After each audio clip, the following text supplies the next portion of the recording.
Hi, you're listening to the Content Sells podcast, the show all about how to create content to attract, convert, and keep your ideal clients. Welcome to episode 272. I'm Suzi Dafnis, and here with me is my co-host, Michelle Falzon. Hey, Michelle, how are you? Hey, Suzi, I'm doing really, really well. It is actually, though, a really busy time at the moment. The juggle is real. You know, massive client projects. We've got our upcoming mastermind 2-day meeting, which we always do a lot of prep for, and which is going to be awesome. And straight after that, I'm heading to New York for a couple of weeks, then throw in a few social things like a friend's big birthday this weekend, and life gets very full, as I know it does for all of us. But I'm very happy to be here today with you. Thank you. Yeah, and I can totally relate. As we're recording, I'm preparing for a long-ish time away overseas, and so it's been, I don't want to say chasing my tail, but juggling all the things. And, you know, business owners are listening to the show. As business owners, we're juggling a lot. So I'm not alone. I know that. And there's always a next project or a deadline or a target or a challenge to navigate. And I really believe that it's an art form, running a business and having a life that you love. Combining those two things. It's like this ongoing journey to have both of those. And we don't always get it right. But if we're holding our vision really clearly and we are showing up in the way that we want to show up, being who we want to be, then we do have a chance of finding that flow and that joy and that energy, even when it is busy, knowing that this is part of it. But, you know, we're not pushing all the time. We're not running businesses that we don't love. Now, part of, for me, and I know for you, creating a business that I love is having systems in place. And that's why I've long loved systems. They are the way out of overwhelm. They are the way to clarity. They are a way to get real support from your team because they know what you expect from them and what the process and system is for doing anything in your business, whether it's posting to social media or answering the phone or best practices on how to put together a $20,000 proposal. So I'm really keen to dive back into a topic that we started a couple of episodes ago, which is about systemizing your sales process. It's such an important process, and building a repeatable process for making high converting offers. So this officially is part 2 of that episode. It sure is. And there was so much good stuff when we created the earlier episode that we really couldn't limit ourselves to fitting it all into one, because we're not just talking about why systemizing the sale is so important. I think a lot of us get the gist of that, but there are some really specific reasons why it's so important. But we're also walking you through a self-check-in kind of process, a self-rating process. So you can identify the parts of your sales process specifically that maybe need some help, that are still missing vital systems. So we're looking at what's missing and then what you can do about it. And we're using a comprehensive 9-part self-check-in where you can rate yourself on each of these 9 areas for systemizing your sales. Are you red, which is not really systemized at all, and think of it like a traffic light system? Red is, you know, stop, not going forward, stuck. So red's not really systemized at all. Orange is some systems, but they need work. Or green is I'm systemized and I'm happening. And we're going to be showing you that red, orange, and green kind of framework for each of the things we talk about today. And in the earlier episode on this topic, which is episode 270, has the same name as today's show. You'll just see it says part 1, and we're going to include a link to that episode in today's show notes. We actually covered the first 5 parts of this 9-part self-check-in in that earlier episode. So we encourage you to go back and listen to that show if you haven't already heard it. And before we kind of get into the final 4 parts, we thought it would be useful to give you a summary of those first 5 parts that are in the earlier episode. And so these are the things that we've identified as key areas for your sales systems. And so the first is your sales goals. What does success look like? How many sales and how much revenue do you need? Or how much do you want to create? Because your sales systems need to be built around achieving those goals. So get clear on that first. The second area for systemization is your ideal client. How well are you clarifying and documenting who your ideal client is? And we give you tips on how to rate yourself on these things. The third is high converting offers. Are you using all 7 elements of an offer? And we share what they are on that earlier show. And are you documenting that offer? And are you creating a system for regularly optimizing that offer? Number 4 is sales funnels. Do you have a step-by-step process for helping someone go from not knowing you at all to buying from you? What is that process? And have you documented that and shared that with your team? And finally, the fifth thing we went into on that earlier episode, the fifth sales system that you want to consider how much you need to do on it in terms of systemization, is your marketing calendar. What's your system for organizing your marketing calendar and getting strategic and planning ahead? How are you using your time, and what are you doing to sort of slot the right thing in the right order in your year? So they're the first 5 parts of this 9-part self-check-in, which is all around getting more systemized with specifically your sales process. And you can get more details. We go deeply into each of those in episode 270. And like Michelle said, we will link to that episode in our show notes, so you can check that out if you haven't listened to it already. It doesn't matter if you listen to them out of order, but we recommend that you listen to both. But today, here on this episode, we are looking at the remaining 4 parts that we didn't cover in part 1. And once again, we're going to give you a chance to rate yourself using the red, orange, and green traffic light system that Michelle mentioned on these as well. And the rating isn't to see if you are underperforming. This is a judgment-free zone. The only person judging would be you, judging yourself, but we're not judging. And it's impossible for any of us to be green on everything all the time in business. But knowing when you're in the red and the orange bands, it does help you see the areas that you might really need to focus on or want to focus on, and it might explain why you're not getting the sales you want, or it's just so hard to get those conversions. So we're going to kick off with number 6, and that is sales messaging and assets. This is the 6th part of the check-in that we're covering in this episode. So what do I mean? So whether it's emails, your webinar, slides, sales call scripts, your bonus announcement post, there are typically a ton of assets, that is things that you need in order to share your message and do your marketing. And we find that a big percentage of business owners are reinventing the wheel with every new campaign. So that means creating all new assets every time. It also means not making the most of the assets they have, maybe because they can't find them, they forgot about them, they didn't design them with the end in mind, so they didn't work and now need replacing. And all this means more time spent, more money spent, more mental fatigue, more energy spent, and worse, inconsistency in your messaging, which can result in poor sales results. So systemizing your sales messaging and assets means creating a sales toolkit of sorts. So some sort of centralized folder or system that houses all the repeatable elements of your sales activity. So this would be things like your core sales email sequences, a slide deck template that you can reuse for different presentations, different webinars, different information sessions, direct message or discovery call scripts if you do calls, things like your core content. This is really important. Positioning statements, client stories, your own stories, statistics that you might want to refer to, testimonials, photographs, graphics, etc., things that you're going to use time and time again. Another area is your objection handling language. What is the language you use when people state time, money, whatever their objections are? Also templates for things like your social posts, promotional posts, and even Canva templates, along with reusable templates for things like landing pages, sales pages, lead magnets. And these are all templates that we give to our masterminders when they join the program, and it makes such a difference to them because it's a system that they can plug in the blanks. And so you're not just grabbing ad hoc images or copy from here or there, you're building a library of assets, the toolkit that we talked about. And so every time you going into a new sales cycle, you can refine what you've got there instead of starting from scratch. This is such a ticket out of overwhelm, this particular system.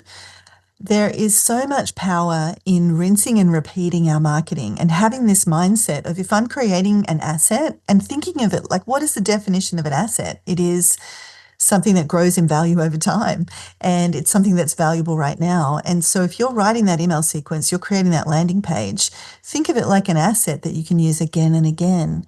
And, we see this in our mastermind all the time, and we see this in our own, work that we do.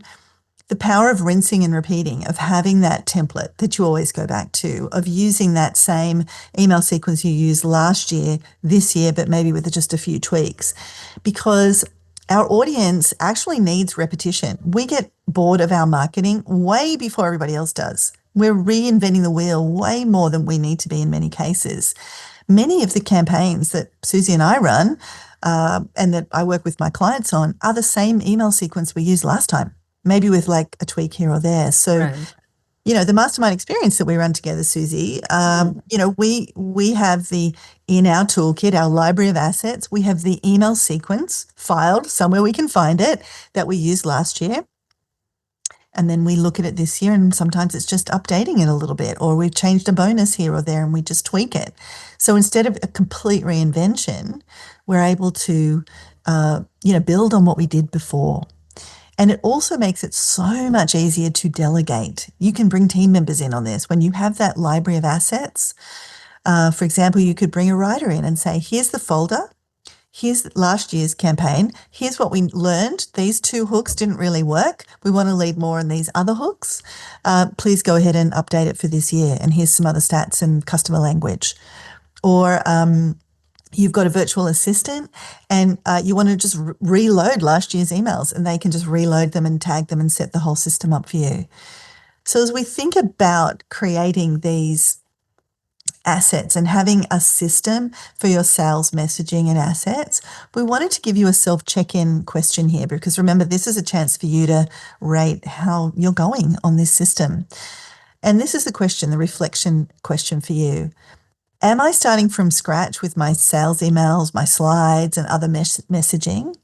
Or do I have an effective results-getting, reusable set of assets that I can easily find, that I can use over and over again, or that I can use as the basis of the next thing I want to create? So that's the question. Am I starting from scratch with every time I'm making sales emails and slides and messaging? Or do I have an effective results-getting, reusable bank of assets that I can easily find, that I can use over and over again, or as the basis of the next thing I want to create? And obviously, you want to be, if we're chasing bright, shiny objects and making all new campaigns and selling all new things all the time, you need to go and listen to some of our other episodes, because we're going to recommend you don't do that as much. But when you are rinsing and repeating what you're selling, you can create a central folder on your computer filing system where you store this stuff. Do you have that right now? Or are these precious assets buried all over the place in a past campaign, on your customer relationship management software, in Canva, maybe in somebody else's Google account that you can no longer access anymore? So have a think about, where are you putting all of this and how are you organizing it so you can get it again next time? So rating yourself here on your systems around your sales and messaging assets. If so if we look at red, where you might be if you're rating yourself in the red on this system, you might say, well, I rewrite everything every time. I have really no system, and my previous assets for my marketing and my messaging are kind of scattered to the wind. If you're in orange on this, you might be someone who says, well, I do actually reuse some things, but they can be hard to find. I'm often digging around and trying to remember, when was that? And you've got to do some digging. And I often find I do need to redo them anyway because they didn't hit the mark. And so or I've changed things up so much. And if you're in green, you might be saying, I have a system for naming, labeling, and storing my sales and marketing assets. I reuse them often, and I do keep them updated regularly. So green is when you can confidently say, hey, I've got the engine built, and I just have to go in and tune it up every now and then, and I've got the key, and I can just turn that on whenever I want to. So if you're in red or orange here, your first action is one that we recommend that's pretty straightforward, which is to create a sales assets folder, or a place where these sales and marketing and messaging assets live. And then think, okay, I can't go and do everything all at once, but maybe you can look at the campaign you've got coming up, or the thing you sell the most, or the most important thing, and go and find the emails that relate to that. Go and find the other assets that relate to that, and start putting them together in one place. You might want to label them by kind of stage or function, or what they are inside of your campaign. And this becomes something you can go back to. So, for example, inside your assets folder, you might create a sales email swipe file or a sales email campaign from last quarter. And you gather those emails all together in there, and that becomes a thing you build on for the next time you run that campaign.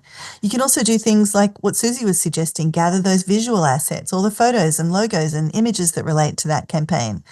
Maybe you've got some client language or survey data or client feedback from last time. Get all of that into the one place. And you can also, and we recommend this, enlist your team to help you do this if you've got team. So instead of you having to do it all, maybe you can task a few people on your team to gather those assets together. And then next time, instead of writing from scratch, you're going to start with this really valuable assets folder, and you've got a starting point. You've got what you used last time, and you've got all the things there right at your disposal so you can tweak it as you need. Thanks, Michelle. And here's the thing, you don't need hundreds of assets, just a few really solid pieces that you keep refining over time. That is what systemization is about. This is how you stop relying on feeling inspired at the right time, because let's face it, inspiration isn't always there when you need it, and it saves you from that blank page. The blank page is terrifying for me. And so anytime we can rinse and repeat, I know it's a sigh of relief. For me, it's a sigh of relief for the team. And it means you can keep optimizing and building from what you're learning. So if that sales page didn't convert so well last time, what are the few things that you could test this time around? Could you use a different headline or slightly different imaging or a different call to action or a different copy on the button? If that Facebook ad campaign got higher cost per lead and low numbers actually turned into buyers, what might you need to change? Is it the creative? Is it the copy? Is it the format of the ad? Or maybe it did do well last time. How might you mimic that for a new campaign about a different product you're offering? So you're learning from one campaign and superimposing that onto another. You could have your new campaign up and running so much faster and have the beginnings of a template or a set of key elements that need to be present in all your Facebook ads. See, this is the sort of stuff I geek out about. I love it. Now, you might not do Facebook ads, but I'm hoping you can think about the sales messaging assets that are relevant for your business. Maybe it's your sales proposal. Maybe it's your keynote deck or your PowerPoint deck. Can you create a proposal template, if we're talking about proposals, that you consistently improve on, that you can use to generate all your proposals from? And this is really great for increasing conversions and ensuring that the team is adhering to the best practice and nothing ever gets left out, right? If we're starting a proposal from scratch every time, how do we know we're not going to miss something? So if you're using a templated, systemized way, you're never going to forget to include that key piece of information or that testimonial that always gets the customer leaning into you. So we've actually got, speaking of proposals, a really popular episode that we did. It's a 2-part episode on winning proposals and how to get more clients to say yes more often. And you might want to check that out if you realize that you need a better proposal template. We're going to link to those 2 episodes in today's show notes. And so I'll give you the details for that a little later on. There's just so many great past episodes as we kind of keep referencing all of these that you can bring into any one of these areas if you're finding you're in that sort of orange or red category. So once you've got your messaging assets handled, and I love that you geek out on that, Suzi, you've got so many great systems around looking after assets and making things more effective and efficient, and what quantity of content and the speed at which you can get it out is a testament to having that systemized so well. So once you've got your messaging assets handled, the next system to look at is what happens after someone shows interest but hasn't said yes yet. This is a really important part of your sales process. It's that lead, it's that person that's clicked on your first thing but hasn't yet crossed the line and given you the purchase order or done the handshake with you or clicked the buy button. And that's where the 7th sales system that we want to focus on comes in, and that is follow-up. And unfortunately, this is where a lot of sales are lost really unnecessarily because there's just not a good enough follow-up system or sometimes any follow-up system in place. So sometimes even when your content is dialed in, your offer is great, you've got those marketing assets all handled, you're clear on your sales goals, you've done a lot of the systemizing we've talked about, and you're getting that person who seems interested. They're clicking on things, they're getting on calls with you, etc., but they still don't buy straight away. Everybody's going to have that person in our lives. Not everybody's just going to come through and go, yep, let me hand you a check. There are going to be those people that say I'm interested, but they're not buying right now. But maybe they would buy next week or next month or next quarter if you had an effective follow-up system in place.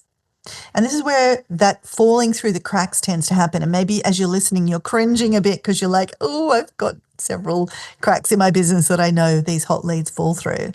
And it's simply because there's no follow-up system in place. And it can be so easy to fall into this trap. And some of the mindsets that put us in this place of not really having an adequate follow-up system is stuff like this. And we hear this a bit, Suzi, is like, well, I sent them a message and they didn't reply. Or I sent them a message and they said, I'm not interested. Or it could be another angle, which is, I don't want to pester them. I don't want to be pushy. Or you can have the attitude, well, look, if they're interested, they'll reach out. But you know what I mean? I hear people say that. No, they won't. My content's great. And when they're interested, they'll just reach out to me. But in reality, the people you serve are busy. They're distracted. They're uncertain. They've got a whole lot of other things going on. And it typically takes a lot more follow-up than you might think to help someone get to the point where they're ready to buy from you, even if they've given you early indications that they're interested. And research suggests that it typically takes 7 to 13 interactions to convert a lead into a paying customer. And that's a lot of follow-up. So after you've got somebody opting in, after you've presented the proposal, after they've been to your webinar, after they've signed up for your webinar but they didn't turn up, they need to go into some kind of follow-up system. And without a consistent, thoughtful follow-up plan, those warm leads go cold, and they go cold pretty fast. And we see this far too often. It's really heartbreaking, isn't it, Suzi? Like, we see women that have done this great thing, had this great opportunity, stirred up all these leads. They've put time, money, effort to get that lead. Paid for trade expos, like all sorts of. Traveled to speak at an event on their own dime, all of that. And, maybe they've created that opt-in from the trade show or from the speaking engagement, but then bunk, no more follow-up, and those leads have gone icy cold. Yeah. I had someone just yesterday say, well, I didn't want to offer them the next thing right away because I didn't want to seem pushy. Yes. I was like, oh my gosh, really? Yeah. If I just nurture them for a while. Yeah. Anyway, sometimes that comes from, it's just our internal feeling. I don't want to follow up too quickly because someone might see me as pushy. The thing is, what are we going for? We're going for the sale. That's what we're going for. So 100% agree with what Michelle said. Having a follow-up system in place is where you can make a big difference to your results, and timing is everything with that, right? And so the follow-up system, once you've got it in place, it's a system, right? And when we say follow-up, we mean a repeatable plan for what happens after someone shows interest, but before they've made the purchase. So that could look like a sequence of emails after a sales call or after you run a webinar. It could be a voice note followed up directly to them. It could be a reminder email about a bonus that's expiring for them to get in quick. It could be, are you still thinking about this? Are you still deciding? Kind of check-in message in whatever format. It could be a text letting them know about an interesting article you found that could be relevant to them. And by the way, did they want to catch up to discuss the proposal that you'd sent? It could be a follow-up once you've made the offer to those who didn't buy at the time, offering a different option. Maybe you have a lower cost option. Maybe you have a higher priced option, but maybe you can downsell or side sell or upsell those who didn't buy. Just because they didn't buy that, it doesn't mean they're not going to be suitable for some of your other products and services. It could be asking them to complete a very simple survey. It could be retargeting them on social media, right? So if they've been to your website, if they've been to a landing page, you can run ads that they see because they've been to that page, right? Because you have the pixel on that page, right? And there's sort of limitless kind of opportunities. But importantly, you're not creating those messages or ads or texts from scratch every time. You've got templates and timing already decided before you generate the leads in the first place so that they can plug right into that follow-up system. And this is a big mistake. It's like getting the leads and then thinking, oh, what am I going to do with them now? Or I'll do something with them later. They're on my database. Is that enough? No, it's not enough. As Michelle said, they go cold very, very quickly. And when we've got those eyeballs, when we've got that person's attention, we want to be acting quickly with whatever it is that got their attention in the first place and what is it that we want them to do next. Right? You take a few weeks to figure it out, they're gone. They're on to the next thing. They're with your competitor. So your follow-up system needs to include time to create those assets before you launch your campaign so that they are all ready to go. And that really falls into, again, something Michelle and I go on about is like planning, like really systemizing your planning as well. So, what am I planning for the next quarter? It's something we do inside of the mastermind. What is my system for rolling out the next campaign? How much time do I need? Anyway, I could go on a little tangent there, but that you working ahead of yourself. Like this is just up-leveling you as a marketer, you as a business owner, the tips we're giving you right here.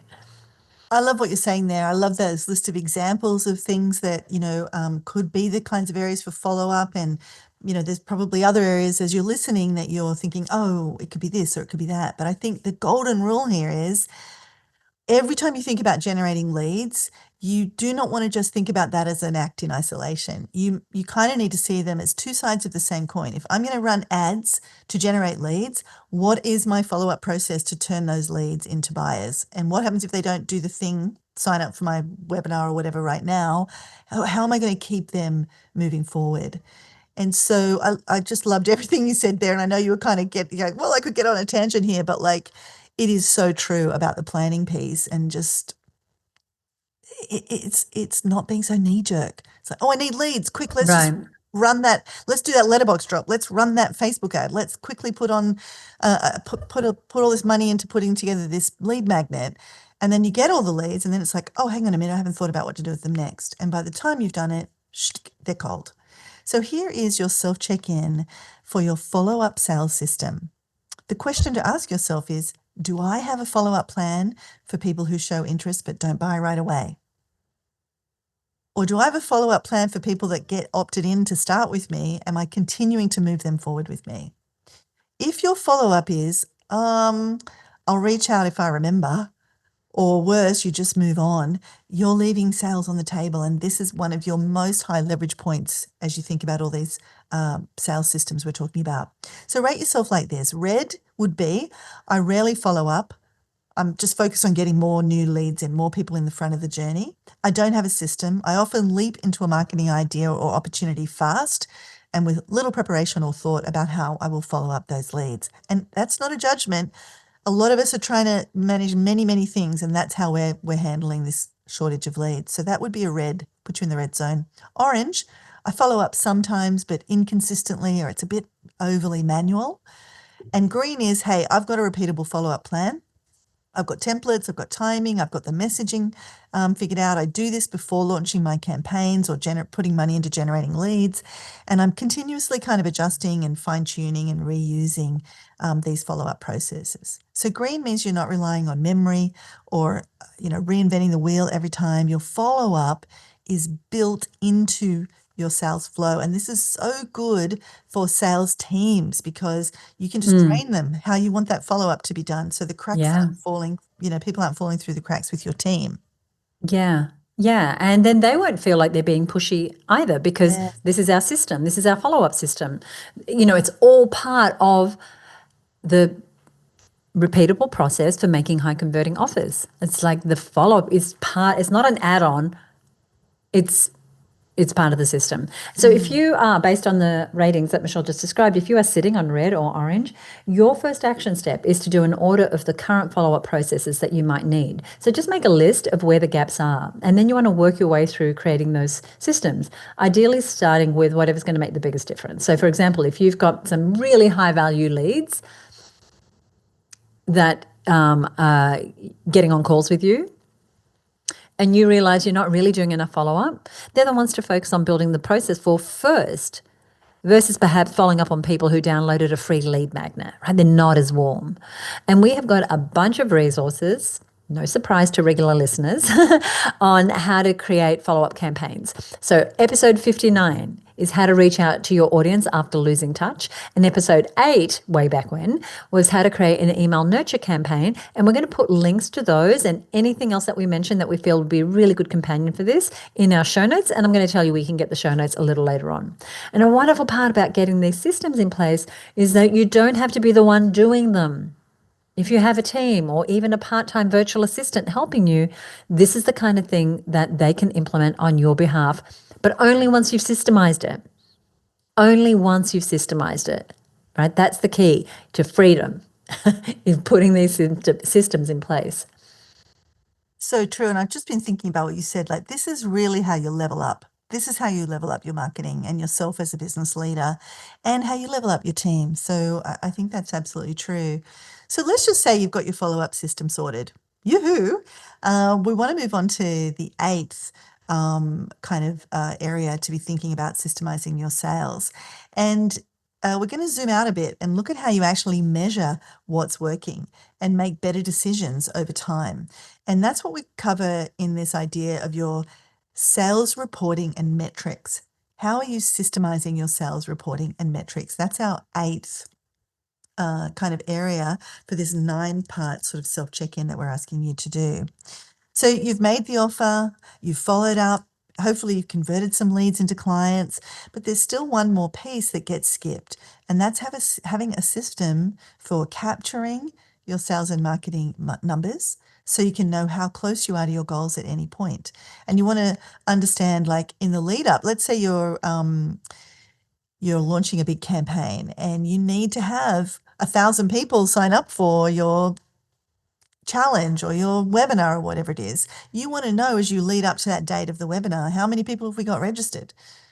If you're only at 40 people and it's on next week, you've got to hustle, you've got a problem. So you want to know those numbers in the lead up to your promotional campaign so you know when to ramp up, when to dial things up, when to hit the emergency button, when you're on track.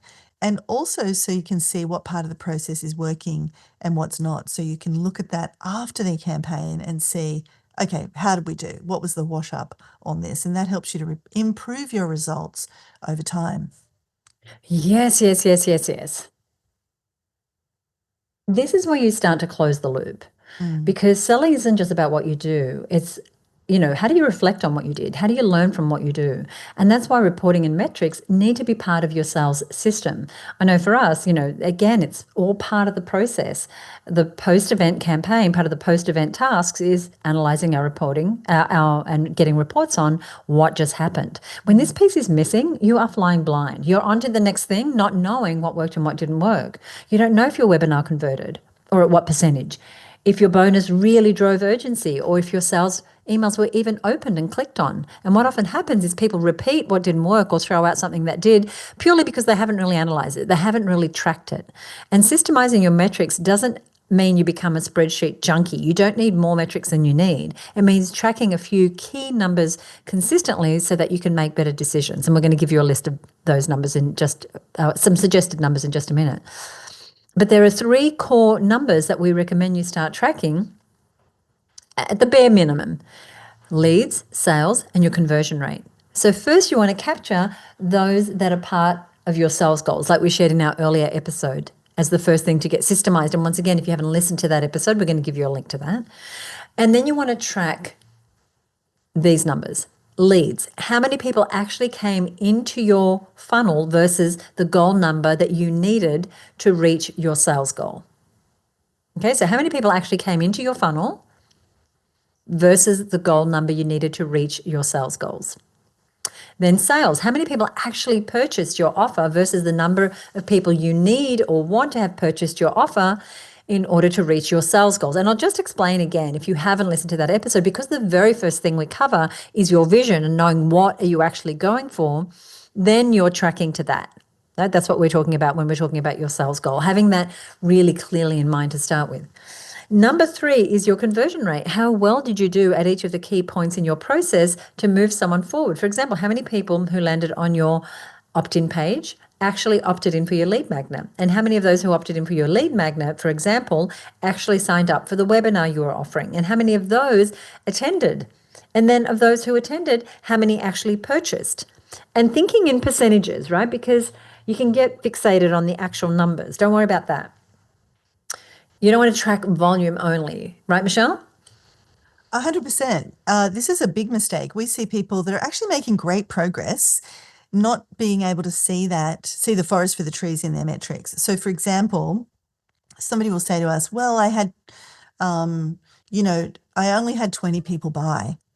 But when we turn that into a percentage, let's say they had 100 people on their webinar and they go, only 20 people bought. We go, oh, well, hang on a minute. You had 100 people on the webinar. That conversion as a percentage is 20%. That's actually a fantastic conversion on the webinar. But they're disappointed because they only got 20 sales overall.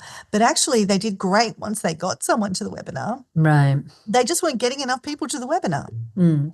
So understanding those conversion metrics as percentages helps you to see, oh, actually, that was pretty good as a percentage, because percentages allow you to sort of compare apples with apples across campaigns. So if you did the webinar last month and you had 17 sales, but you had 300 people on the webinar, that's hard to hold in your head how well you did. But when you can make that a percentage, then this month when you have 353 people on your webinar and you sell 26 of them, those all just looks like a blur of numbers. But if you convert those to percentages, you can say, oh, I had a little uplift, or, oh, I went down, or you can see the forest for the trees. So think in percentages.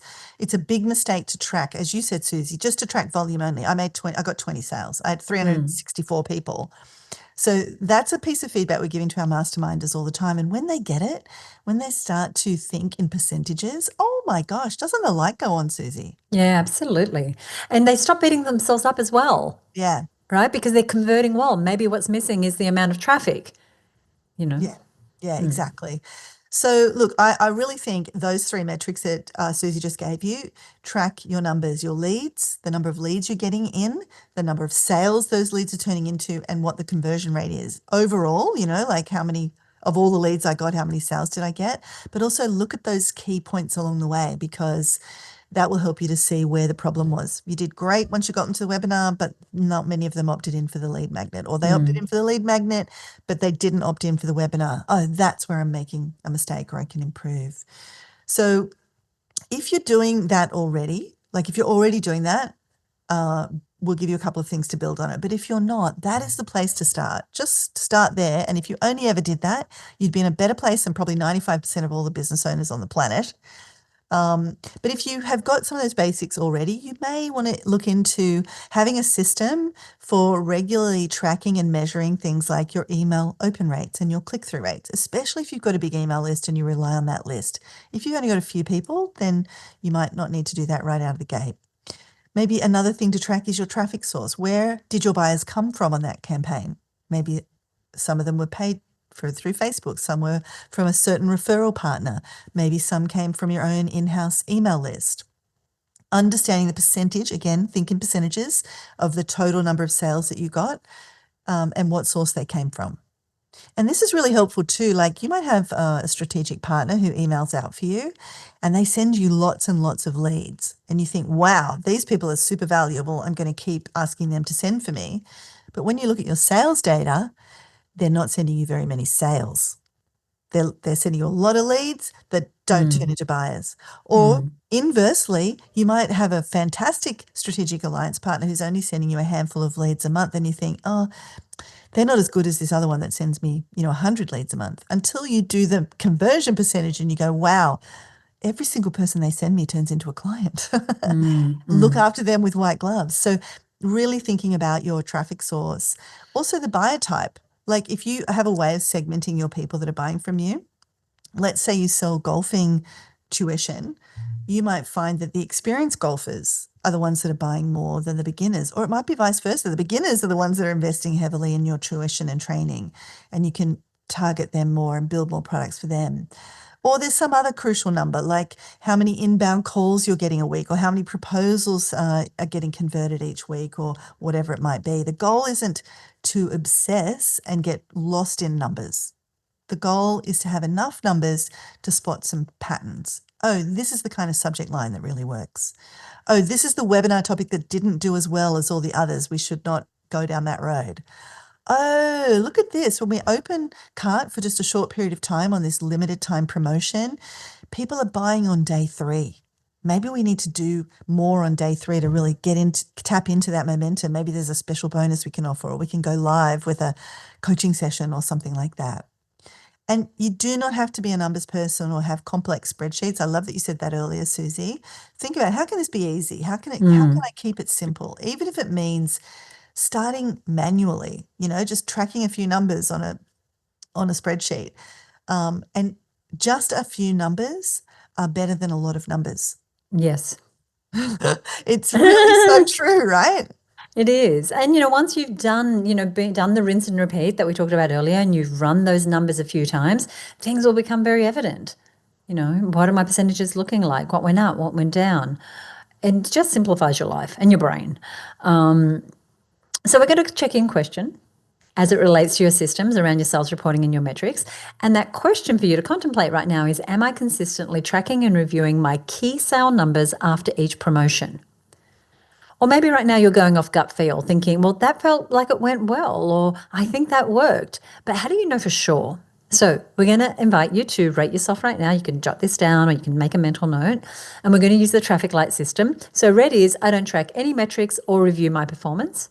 Orange is, I check some numbers, but inconsistently and only when something goes wrong. And green is, I track my core numbers after every sales cycle, and I use that data to improve future performance.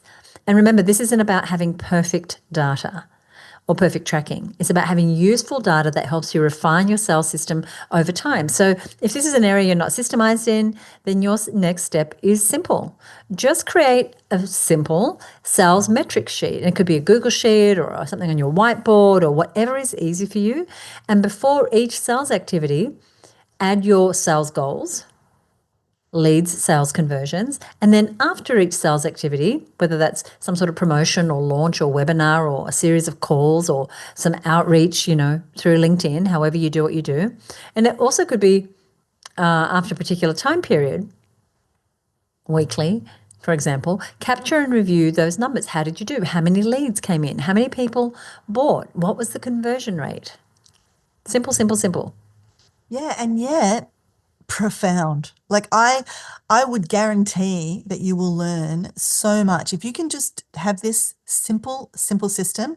And I've seen people revolutionize their business by just putting this on a whiteboard and updating it and just learning from it. Or another easy way to do it, if you have a team communication channel like Slack, just posting, here's what our goal was and here's what our actuals were, and just doing that on a regular basis, you will improve so much faster. Like, because your cycle of iteration, like you're learning quickly and realizing, oh, when we changed that, results went down.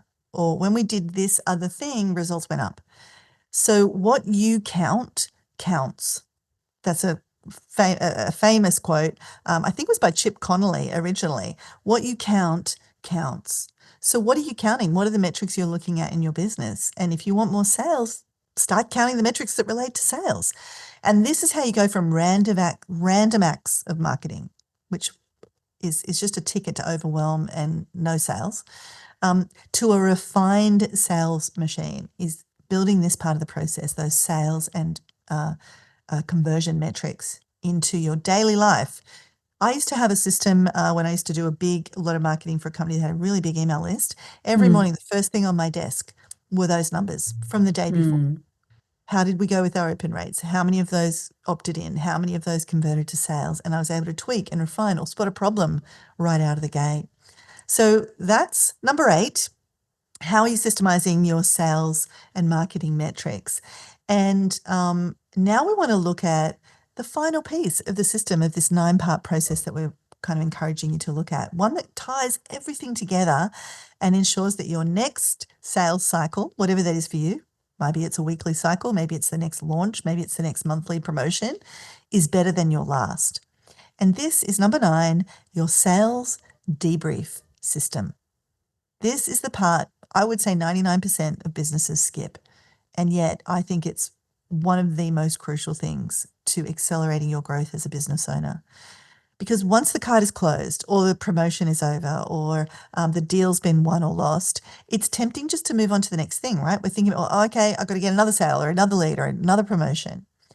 But if you don't run a proper debrief of the thing you just did, you miss one of the most valuable opportunities in your business. And that's the chance to make your next sales cycle smarter, faster, and more effective based on what you just learned, based on what you just did. And Jeff Walker, who pioneered the product launch formula, model, a real kind of OG of the online internet marketing world, a mentor of mine, a friend of mine, he says, the fortune is in the debrief. The fortune is in the debrief. And he's a marketing guy. He's a guy that's all about generating leads.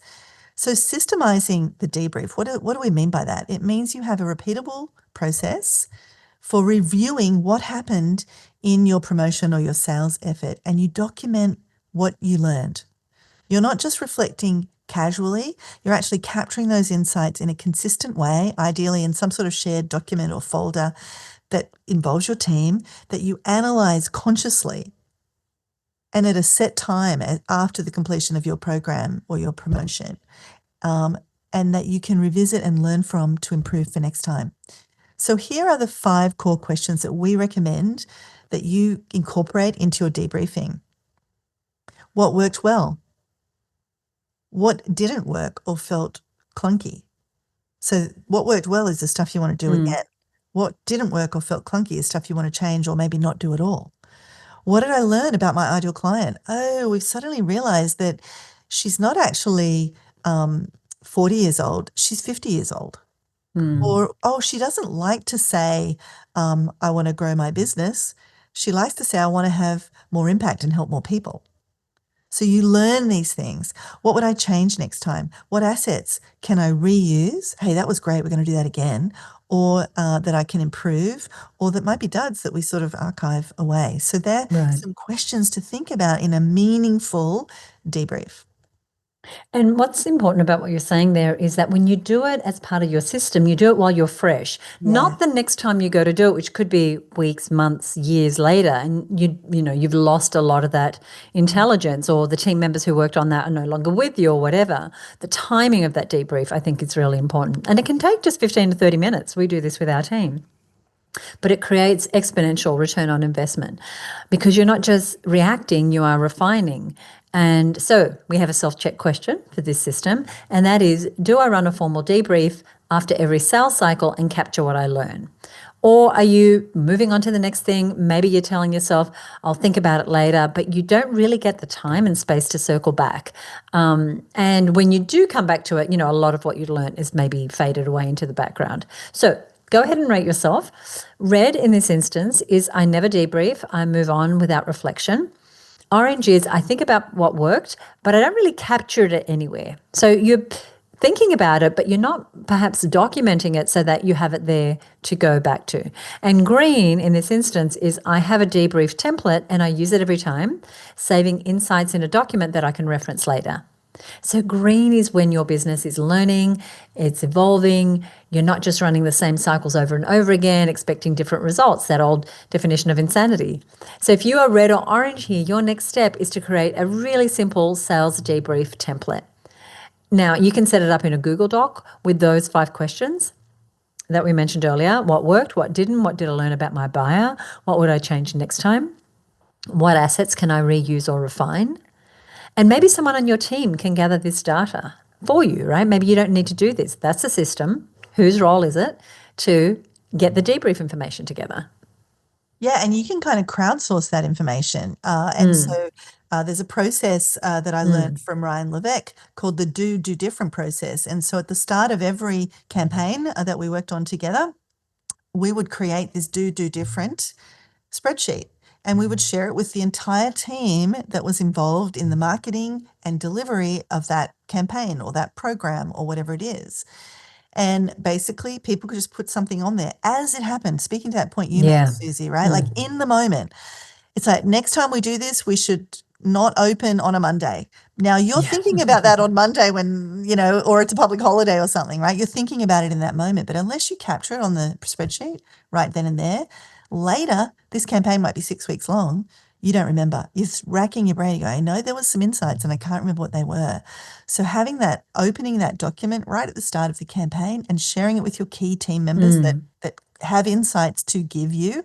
And if you don't have a team, just with yourself, writing those things down as they happen. And some things will be do agains, like something worked great. Realize it in the moment. This is working great. Put it on your do again list inside your do different spreadsheet. This was a disaster. We should never do this again. Or next time we do this, we have to remember to, set it to private, whatever it might be. Put that in as a do different.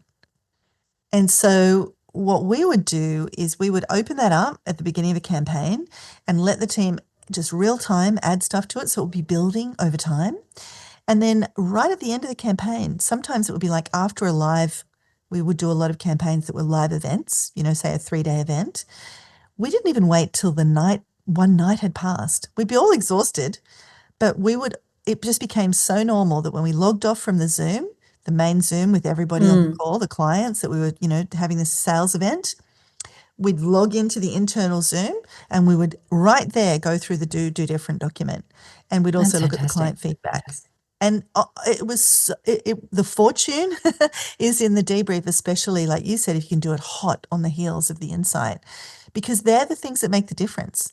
Next time you go ahead and launch on a Monday again because you forgot and now you're back to square one, I love that. And I remember that you would do that. It's like, wow. But, you're capturing it right in the energy, the memory's fresh. You're going to pick up the most salient things. And it's key that you block out time after every sales campaign to complete this. Even if you just jot down a few bullet points, this is going to be gold the next time that you promote either the same thing or something similar. And you'll remember what you tested, what subject lines worked, which bonuses converted, which platform delivered best for you. And it means that each subsequent round is going to be more effective.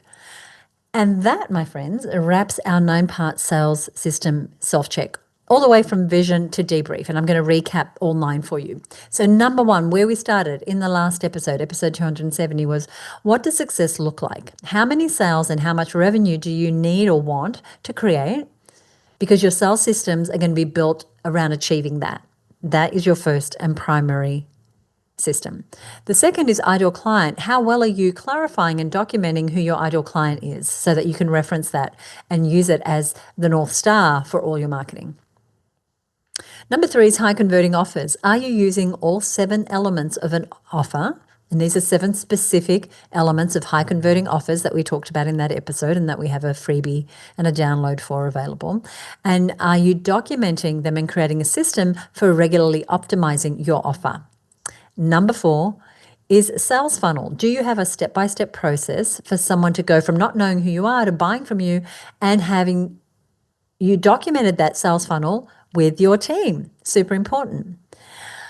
Number 5, and again, these first 5 are all in the last episode. We go into depth with those, is the marketing calendar. What's your system for organizing your marketing calendar and getting strategic and planned ahead? So important. So important. All those 5 points we go deeply into in the last episode. And then in today's show, we covered items 6 to 9, and they were sales messaging and assets. How are you keeping track of and reusing your emails, landing pages, other messaging assets? Number 7, follow-up. What follow-up campaigns do you put in place before acquiring the lead in the first place without spending $1, sending an email, giving a presentation, whatever it is that you're doing to attract leads? Number 8, sales reporting and metrics. Are you capturing vital metrics about your campaigns and sales results? 3 specific areas: leads, sales, conversions, and not over complicating it. And then your debrief. Are you regularly debriefing your sales activities and learning from those activities so that you can consistently improve your results? And of course, we gave you the tip of doing that as soon as you can after the activity, so it's all nice and fresh. What a list. I mean, if you could shift from even just red to orange in even Yeah. some of those, it's like game changing. Yeah. And it's our life's work to be green in all of these areas. This is not something you can just go, oh, I'm going to spend an afternoon and do all of this and go green in all of them. You know what I mean? I think you want to be strategic about what you choose and realize that it's a constant leveling up. But if you are at least aware of these 9 areas and how to tell when you need to do some work in them and what the system might look like, you're much more likely to be working on the things that matter. And if you're ready to kind of get some support working on those things, if you want to pick our brains on what that do different system looks like, or how to really understand the metrics and all the things we talked about today, that's what we do all the time inside the Marketing Success Mastermind. And if this is like, I'm ready, I'm ready to level up my marketing, we invite you to apply. And so we're going to put the link in today's show notes for the mastermind. Click on that link, go and have a look at what's involved, hit the apply now button, and we'd love to chat to you further about whether this is the right next step for you right now. Yeah. And if you're somewhere right now where you can jot down this URL, it's herbusinessmastermind.com. And you'll see that you can apply and set up a time to chat with us if this is something you want to go deeper into. And as Michelle said, there's so many resources that are available for you inside the mastermind. So in just a moment, I'm going to share a link to the show notes, and that's where you're going to find all the resources like other podcast episodes, free downloads, etc., that we mentioned in today's show. So stay tuned for that link. Now, before we do that, we always love to give a shout out to one of our listeners. We want to share these tips and these meaty, juicy strategies around content marketing with as many business owners as possible. So we would love it if you would leave us a rating or review on Apple Podcasts. If you're taking even one thing away from this episode, now, we are really fortunate to have over 100 5-star reviews. So if you have left us a review, thank you for listening. If you enjoyed today's episode and you would like to leave us a review, we would absolutely love that. One of our longtime listeners and a longtime member of her business and someone who I absolutely adore is Kay Ewer of Styling Individuals. And our members all have these fascinating businesses. It's a wonderful community across all our programs of women who are up to big things. And so Kay helps professional women elevate their individual style so that they're confident and they look good every day. And she does this through her Style for Confidence one-to-one workshops and training that's delivered in person and online. And we're going to put a link to Kay's services over on our show notes page. But Kay noticed that we had been listed in the top 10 content podcasts on a particular podcast list. And she said, congratulations, Suzi and Michelle. What an accomplishment. Good for you both. Well, thank you, Kay, and we appreciate you listening. So once again, anything we mentioned here on the show can be found in today's show notes. We're going to pop those over at herbusiness.com.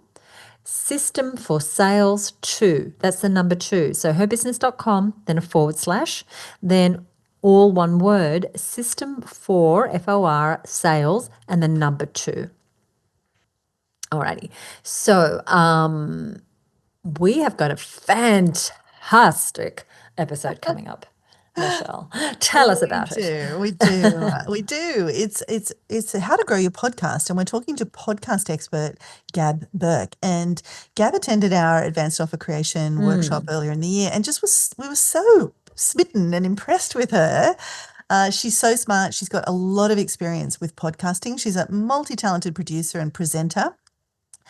Many years' experience as a producer for a leading media broadcaster in Australia. She's got on-air and producing side of experience in radio and podcasts, and she's produced some very well-known shows, taking some of the podcasts that she's worked on to literally millions of listeners, which would be awesome.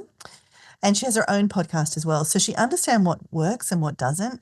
And, we see this all the time, Suzi, that there's women out there busting a gut, making podcasts, making great content, but they've got very few listeners for all that work. And Gab really helps female entrepreneurs elevate their podcasts from unknown to unforgettable, which I love that phrase. And her clients often see like a 10x increase in the number of downloads of their show, and their communities start thriving. And she really is an expert at creating a podcast that everyone's talking about. And she's going to share in the next episode how you can take your existing podcast and transform it. Some of her top tips for doing that, for really growing your podcast. And if you've got an existing podcast, this is a must listen. But if you're thinking of a podcast, you're going to use what she has in this show to set you off on the best foot possible. But also, if you think, I'm not going to do a podcast, definitely tune in, because there's some fantastic communication tips you can map to other things you're doing in your business. So it's something for everyone. I highly recommend the next show. Yeah, very exciting. That comes out 2 weeks from the date of release of this show. And all you need to do is make sure that you are subscribed. So click the follow button or the subscribe button wherever you are listening.